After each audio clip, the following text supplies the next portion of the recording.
नमस्ते बच्चों, स्वागत है आप सभी लोगों का हमारे YouTube चैनल में। तो अभी हम स्टार्ट करने जा रहे हैं क्लास 7th मैथमेटिक्स का चैप्टर नंबर 4 यानी कि angles and pairs of angles. ठीक है, तो यहाँ पर देखिएगा बच्चों, इस वीडियो में हम लोग ये जो आपका प्रैक्टिस सेट 15 है ना, इसको हम सॉल्व करेंगे। ठीक है, तो स्टार्ट किया जाए। चलो बच्चों स्टार्ट करते हैं, लेकिन उसके भी पहले आप लोगों को थोड़ा एंगल के बारे में बता देती हूँ। वैसे तो आपने ऑलरेडी क्लास 6 में सीखा हुआ है कि एंगल क्या होता है, लेकिन एक बार हम लोग रिविजन कर लेते हैं।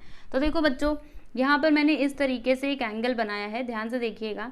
ठीक है, इधर मैंने लिखा ए, इधर लिखा बी और इधर लिखा सी। ठीक है, तो यहाँ पर बच्चों ये जो एंगल बन रहा है, ठीक है, यहाँ पे एक एंगल बन रहा है कि नहीं बन रहा? बन रहा है। ठीक है, तो अब देखो एंगल लिखने के कौन कौन से तरीके होते हैं आप जानते हो। देखो पहला तरीका तो ये है कि अगर मुझे एंगल बी को दिखाना है तो मैं क्या लिखूंगी, इस प्रकार से। ठीक है, एंगल बी बराबर। और दूसरा तरीका क्या है बच्चों, इसको हम लोग 3 लेटर की मदद से भी लिख सकते हैं। जैसे कि अगर मुझे एंगल बी की बात करनी है तो कैसे बोलूंगी, ए बी सी। ठीक है, बीच में कौन सा एंगल आया, ये वाला ना, मतलब यहाँ पे मैं किसकी बात कर रही हूँ बच्चों, तो यही वाले एंगल की बात कर रही हूँ। ठीक है, तो ये होता है आपका एंगल और एंगल लिखने का तरीका।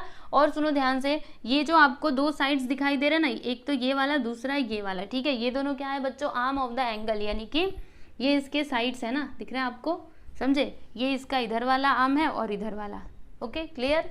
चलो अभी देखते हैं बच्चों क्वेश्चन नंबर 1। तो इसमें क्या दिया है कि observe the figure and complete the table for angle A W B. देखो बच्चों यहाँ पे एक एंगल दिया गया है, एंगल ए डब्ल्यू बी। ठीक है, तो इस एंगल के लिए हमें क्या करना है, ये जो टेबल है ना बच्चों, इसे कंप्लीट करना है। ठीक है, तो बहुत सिंपल है, चलिए आपको बताती हूँ। देखो यहाँ पे पहले आप इसको थोड़ा अच्छे से देख लीजिए, यहाँ पे क्या क्या है, मैं आपको पहले इसे एक्सप्लेन करती हूँ, उसके बाद इधर आते हैं। ठीक है, तो यहाँ पे बच्चों एक एंगल है बराबर। अब देखो ये जो आपका एंगल है, इसके जो आर्म है, इनके ऊपर कौन कौन से पॉइंट्स दिए गए हैं। तो देखो बच्चों, एक तो पॉइंट ए है, ठीक है, जो एंगल के आर्म के ऊपर है बराबर। ये देखो ये आपका एंगल W है, एंगल W नहीं है, खाली पॉइंट W। ठीक है, फिर पॉइंट Z और पॉइंट B। ठीक है, तो ये सभी कहाँ पे हैं बच्चों, तो एंगल के आर्म पे हैं बराबर। और ये जो आपको चारों पॉइंट्स दिखाई दे रहे हैं, ये कहाँ पे हैं, तो इंटीरियर ऑफ द एंगल, यानी कि एंगल के अंदर वाले पार्ट में है। आप लोग देखिए ना, ये देखो ये आपका एंगल है और इसके अंदर वाले पार्ट में ये चारों एंगल चारों पॉइंट्स हैं। ठीक है, और फिर बच्चों इसके बाहर वाले देखो, इसके एक्सटीरियर पार्ट में कौन कौन से पॉइंट्स हैं। तो देखो एक तो ये वाला T U, फिर Q V Y। ठीक है, समझ में आ रहा है, ये अंदर वाले हैं, ये बाहर वाले हैं, और ये जो पॉइंट्स हैं वो इस एंगल के आर्म के ऊपर हैं। ठीक है, तो यहाँ पे हमें वही लिखना है। देखो क्या पहला क्या दिया है बच्चों, पॉइंट्स इन द इंटीरियर, यानी कि वो पॉइंट्स जो कहाँ पर है बच्चों, इंटीरियर पार्ट में है, यानी कि एंगल के अंदर वाले पार्ट में है। तो कौन कौन से पॉइंट्स है बच्चों, देख करके बताओ, एंगल के इंटीरियर पार्ट में कौन कौन से एंगल हैं, ये देखो R N C X। तो सीधे सीधे वहां पे लिख दीजिए, बस बात खत्म। ठीक है, तो क्या लिखेंगे, R N C X। फिर आगे देखो बच्चों, यहाँ पे क्या बोला गया है कि पॉइंट्स इन द एक्सटीरियर, यानी कि अभी हमको वो पॉइंट्स बताने हैं जो एंगल के एक्सटीरियर पार्ट में हैं। तो देखो बच्चों, ये आपका एंगल है, इसके बाहर वाले पार्ट में कौन कौन से पॉइंट्स हैं, तो ये देखो पॉइंट T, फिर जाके U है, Q है, V और Y। चलिए लिख देते हैं, क्या क्या लिखेंगे, T यहाँ पे लिख देते हैं बच्चों, T, फिर जाके यहाँ पे U लिख देंगे, एंड आफ्टर दैट ये देखो G के बाद U के बाद ये G है क्या, G नहीं हो सकता, क्योंकि ध्यान से देखो G जो है ना बच्चों, वो इसके ऊपर है, तो ये इसके एक्सटीरियर पार्ट में नहीं है, तो इसको मत लिखना। ओके, देखो ये Q पॉइंट है, तो यहाँ पे हम लोग लिख देते हैं बच्चों Q। ठीक है, फिर उसके बाद क्या है, ये देखो V है ना, तो यहाँ पे हम लिख देंगे V। और क्या है बच्चों, ये देखो Y बराबर, तो यहाँ पे हम लोग लिख देंगे Y। ठीक है, चलिए ये भी हो गया। उसके बाद बच्चों यहाँ पे देखो points on the arms of the angles. अब देखो एंगल के आर्म के ऊपर कौन कौन से पॉइंट्स है वो आपको बताना है। तो वो तो बहुत सिंपल है, ये देखो यहाँ पे ये जो आपको A दिखाई दे रहा है वो कहाँ पर है, तो इस एंगल के आर्म के ऊपर है, तो यहाँ पे हम लिख देंगे बच्चों पॉइंट A। फिर क्या है, ध्यान से इधर देखो पॉइंट W है ना, तो यहाँ पे हम लिख देंगे W। फिर क्या है बच्चों, ये देखो G, तो यहाँ पे हमने लिख दिया G। एंड आफ्टर दैट ये देखो B है ना, B भी तो इसके ऊपर ही है, ध्यान से देखो बच्चों, इस आर्म के ऊपर ही है पॉइंट B है ना, तो ये हमने लिख दिया। इस प्रकार से आपका ये जो टेबल है बच्चों ये कंप्लीट हुआ। सिंपल था कि नहीं? जब इंटीरियर पूछे तो अंदर वाले पार्ट में देखने का, ये आपका एंगल है ना, तो इसके इस वाले पार्ट में जो भी पॉइंट्स रहेंगे वो उठाने का, इधर लिख देने का, ठीक है। और अगर आपसे एक्सटीरियर बोलता है तो ये आपका एंगल है, इसके इस वाले पार्ट में देखने का, इस वाले हिस्से में, ठीक है। जो भी पॉइंट्स रहेंगे उनको इधर लिखने का। उसके बाद अगर आपसे ये पूछता है कि points on the arms of the angles, तो फिर आप देखोगे कि ये जो आपका एंगल है इसके आर्म के ऊपर कौन कौन से पॉइंट्स हैं वो आपको बताना है, ठीक है। तो चलिए बच्चों इसको आप लोग लिख लीजिए, फिर उसके बाद हम लोग आगे चलते हैं। तो चलिए बच्चों अगला क्वेश्चन देखते हैं। तो ये रहा आपका क्वेश्चन नंबर 2। इसमें आपको क्या बताना है? Name the pairs of adjacent angles in the figures below, यानी कि हमें यहाँ पे एडजेसेंट एंगल्स के ना पेयर्स लिखने हैं, ओके। तो अब एडजेसेंट एंगल का मतलब क्या होता है उसको आप लोग समझिएगा। तो देखो बच्चों यहाँ पे लिखा हुआ है कि two angles which have a common vertex and common arm and separate interiors are said to be adjacent angles. कुछ आपको समझ में आया? नहीं समझा? बताती हूँ एग्जाम्पल के थ्रू। देखो बच्चों जैसे ये आपका एंगल है, यहाँ से हमने एक और लाइन खींच दी, बराबर। तो यहाँ पे देखो बच्चों दो एंगल्स बन रहे हैं, पहला तो ये, दूसरा ये, ठीक है। तो ये दोनों एंगल्स को मैं क्या बोल सकती हूँ बच्चों? एडजेसेंट एंगल्स बोल सकती हूँ। क्यों? देखो यहाँ पे क्या लिखा है कि टू एंगल्स, दो angles which have a common vertex, जिसका क्या हो बच्चों? वर्टेक्स क्या हो? कॉमन हो। तो यहाँ पे अगर आप देखोगे इन दोनों एंगल्स में, तो ये जो वर्टेक्स है ना बच्चों, देखो ये एंगल का वर्टेक्स भी यही है और इस एंगल का वर्टेक्स भी यही है, यानी कि यहाँ पे क्या है बच्चों? वर्टेक्स ना कॉमन है, ठीक है। तो वर्टेक्स वाली बात समझ में आ गई। फिर यहाँ पे क्या लिखा है कि अ कॉमन आर्म, यानी कि जो आपका आर्म है ना बच्चों वो भी क्या होना चाहिए? कॉमन होना चाहिए। तो यहाँ पर देखोगे तो इस एंगल में ये वाला जो आर्म है बच्चों, ये देखो ये, ठीक है, इसको देखना, और इस एंगल में भी यही वाला आर्म आ रहा है, मतलब यहाँ पे एक आर्म क्या है बच्चों? कॉमन है ना? दिखाई दे रहा है आपको? देखो इस एंगल में भी ये कॉमन है और इस एंगल में भी है। क्लियर? तो ये बात आपको समझ में आई। और फिर आगे क्या दिया है? सेपरेट इंटीरियर्स, यानी इनके जो इंटीरियर्स है ना बच्चों वो क्या होने चाहिए? सेपरेट होने चाहिए। तो आप लोग देख सकते हो इसका इंटीरियर अलग है, इसका इंटीरियर अलग है, ठीक है। तो ऐसे एंगल्स को हम लोग क्या कहते हैं बच्चों? एडजेसेंट एंगल्स कहते हैं, ठीक है। अभी सिंपल सी भाषा में समझिए, दो एंगल्स जिसके वर्टेक्स क्या होते हैं? कॉमन होते हैं, ठीक है, जैसे यहाँ पर हमने देखा था। और एक आर्म क्या होता है बच्चों? कॉमन होता है, ठीक है, जैसे यहाँ पे हमने देखा था, बराबर। और आपके जो इंटीरियर्स है ना वो कैसे होने चाहिए? सेपरेट होने चाहिए। तो ऐसे एंगल्स को हम लोग बोलते हैं बच्चों एडजेसेंट एंगल्स, ठीक है। क्लियर? समझ में आ गया? तो यहाँ पर अभी आपको एडजेसेंट एंगल्स के पेयर्स लिखने हैं इन दोनों फिगर्स के लिए, ओके। तो चलिए फिर स्टार्ट किया जाए। चलो देखते हैं ये पहले वाले का आंसर, ओके। इसको याद रखना, वर्टेक्स कॉमन होना चाहिए, फिर आर्म भी कॉमन होना चाहिए, इंटीरियर सेपरेट होने चाहिए, ठीक है। चलो इसका आंसर देखो बच्चों, मैं यहाँ पे लिख रही हूँ। तो देखो यहाँ पे हम लोग पहले तो ये वाला एंगल ले लेते हैं। देखो बच्चों एंगल ANC, यानी ये वाला एंगल, ठीक है, और ये वाला एंगल। देखो बच्चों इन दोनों एंगल्स को हम लोग एडजेसेंट एंगल्स बोल सकते हैं कि नहीं? येस और नो? तो आप कंडीशन चेक कीजिए, क्या यहाँ पे कॉमन वर्टेक्स है? तो देखो बच्चों इस एंगल का वर्टेक्स भी n है और इस एंगल का वर्टेक्स भी क्या है? n है, यानी वर्टेक्स यहाँ पे कॉमन है, बराबर। फिर आपका एक जो आर्म है वो क्या होना चाहिए बच्चों? कॉमन होना चाहिए, यानी कि दोनों में होना चाहिए। तो देखो ये वाला जो आर्म है बच्चों, ये वाला इस एंगल के लिए भी है और इस एंगल के लिए भी है, यानी एक आर्म बच्चों यहाँ पे क्या है? कॉमन है, ठीक है। तो दूसरी वाली कंडीशन भी यहाँ पे फुलफिल हो गई। फिर तीसरा कंडीशन क्या था? कि इनके जो इंटीरियर्स है ना वो सेपरेट होने चाहिए। तो क्या ऐसा है यहाँ पे? देखो बच्चों इस एंगल का इंटीरियर अलग है, इस एंगल का इंटीरियर अलग है, यानी हम इन दोनों एंगल्स को बोल सकते हैं कि ये दोनों एंगल्स क्या है? तो एडजेसेंट एंगल्स हैं, ठीक है। चलो लिख देते हैं।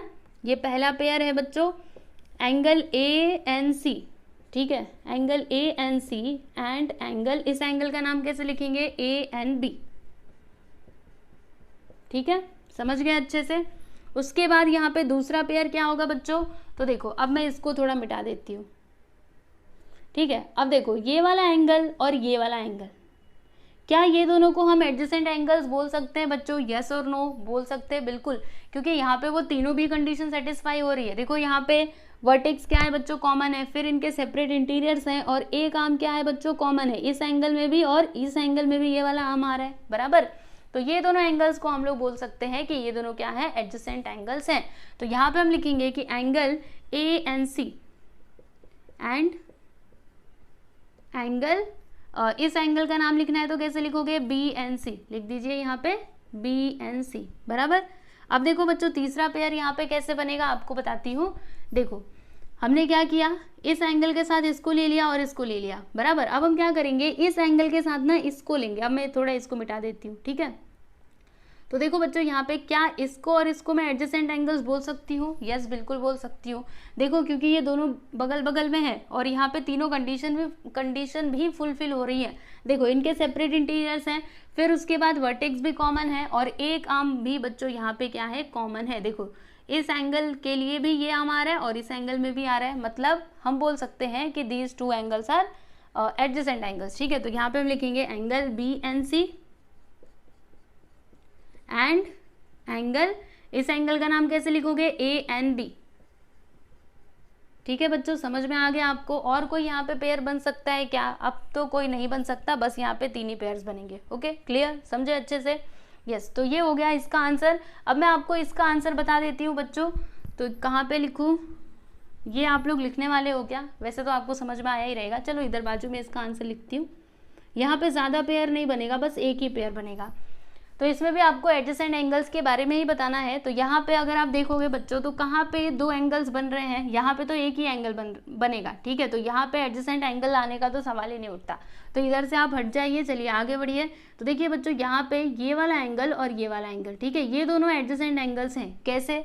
देखो ना, इनके जो वर्टेक्स है वो क्या है बच्चों, कॉमन है। इस एंगल का वर्टेक्स Q है और इस एंगल देखो PQT, इसका भी वर्टेक्स क्या है बच्चों, Q है, बराबर। तो कॉमन वर्टेक्स है।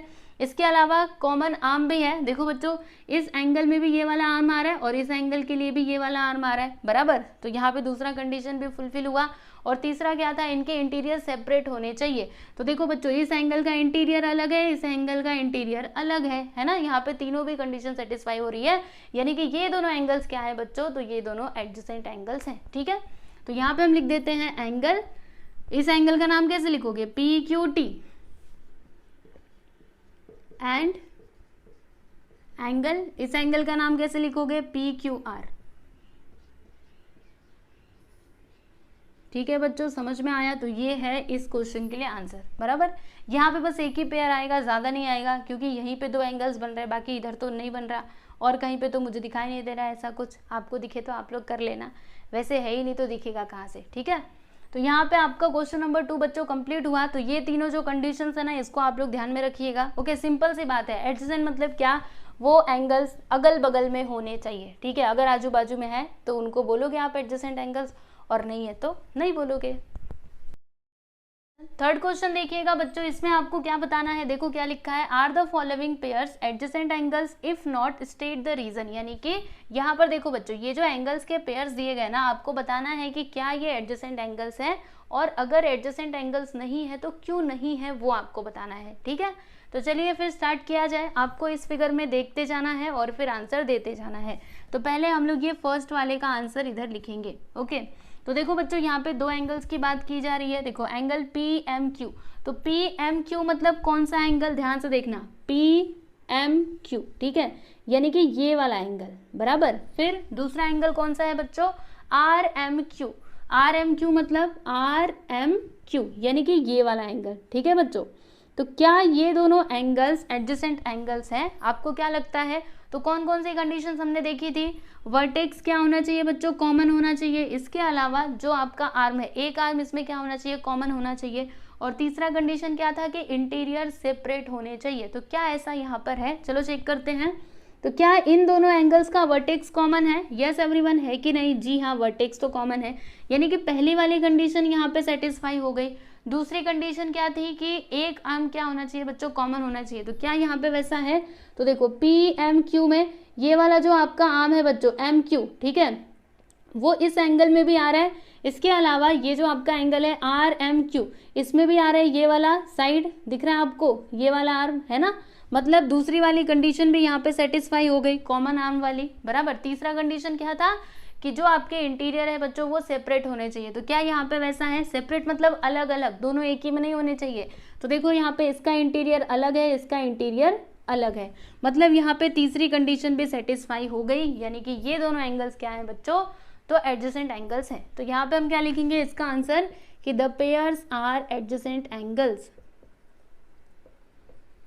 ये पेयर्स एडजेसेंट एंगल्स हैं, ठीक है बच्चों, तो इस प्रकार से आप लोग इसका आंसर लिख लीजिएगा। ओके, चलो अभी दूसरा वाला देखेंगे, तो दूसरे का आंसर मैं इधर लिखती हूँ।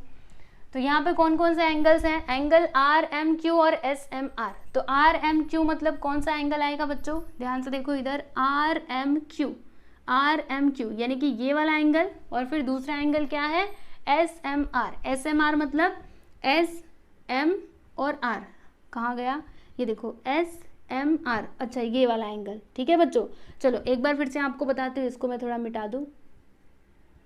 ठीक, ध्यान से देखो, यहाँ पे दो एंगल्स की बात की जा रही है बच्चों।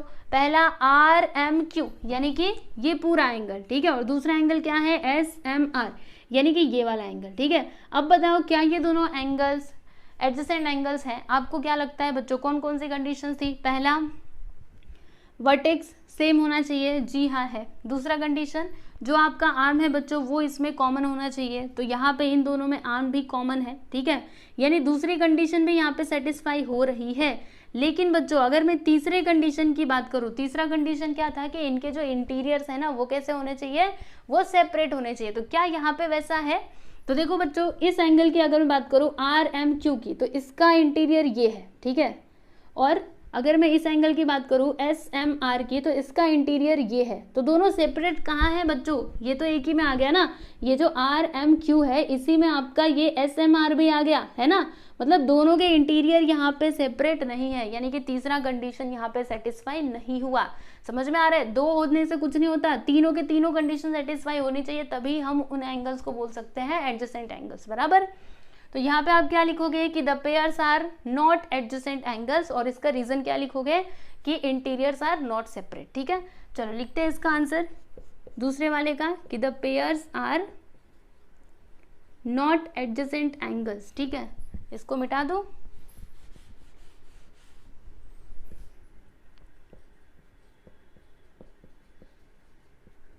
Adjacent angles, the pairs are not adjacent angles. क्यों ऐसा? बिकॉज, और इसका रीजन आप क्या लिखोगे, यहाँ पे लिखिएगा, because the interiors are not separate.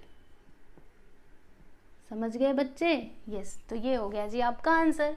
चलो अभी तीसरे वाले का आंसर लिखेंगे बच्चों यहाँ पे। तो तीसरे में कौन कौन से एंगल्स की बात की जा रही है, तो आर एम एस और आर एम टी। तो आर एम एस यानी कि ये वाला एंगल, और आर एम टी मतलब ये पूरा एंगल। देखो बच्चों, आर एम टी यानी कि ये वाला एंगल बराबर, और आर एम एस मतलब ये वाला एंगल। तो क्या ये दोनों एंगल्स ये एडजेसेंट एंगल्स हैं? आपको क्या लगता है? तो पहला कंडीशन था वर्टेक्स कॉमन होना चाहिए, कॉमन है, और एक आर्म यहाँ पे कॉमन होना चाहिए, वो भी है। देखो बच्चों, आर्म क्या, एक क्या, दो दो यहाँ पे कॉमन है, चलो ठीक है चलेगा। लेकिन बच्चों अगर मैं यहाँ पे तीसरे कंडीशन की बात करूँ, क्या इनके इंटीरियर सेपरेट है? क्या लगता है आपको?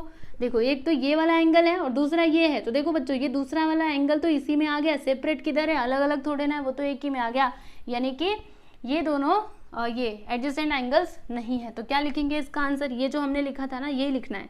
क्या लिखोगे? The pairs are not adjacent angles.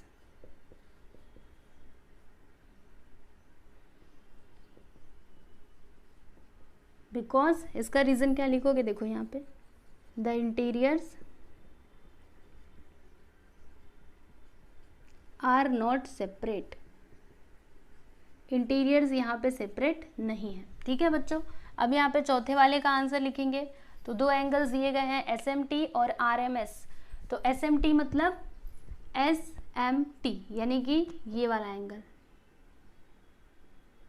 S M T it means this वाला एंगल बराबर, और दूसरा एंगल क्या है, R M S. R M S मतलब आर एम एस यानी कि दिस वाला एंगल बराबर। अब देखो बच्चों, इन दोनों एंगल्स को बताइएगा क्या ये एडजेसेंट एंगल्स हैं। तो पहला condition vertex common, yes everyone है, और एक आर्म यहाँ पे कॉमन, वो भी है, और इंटीरियर सेपरेट, क्या ऐसा है? तो देखो बच्चों, इसका इंटीरियर ये है और ये तो अलग है, दोनों अलग अलग हैं, यानी यहाँ पे तीनों भी कंडीशन सेटिस्फाई हो रही है। तो सीधे सीधे लिख दीजिए कि the pairs are adjacent angles.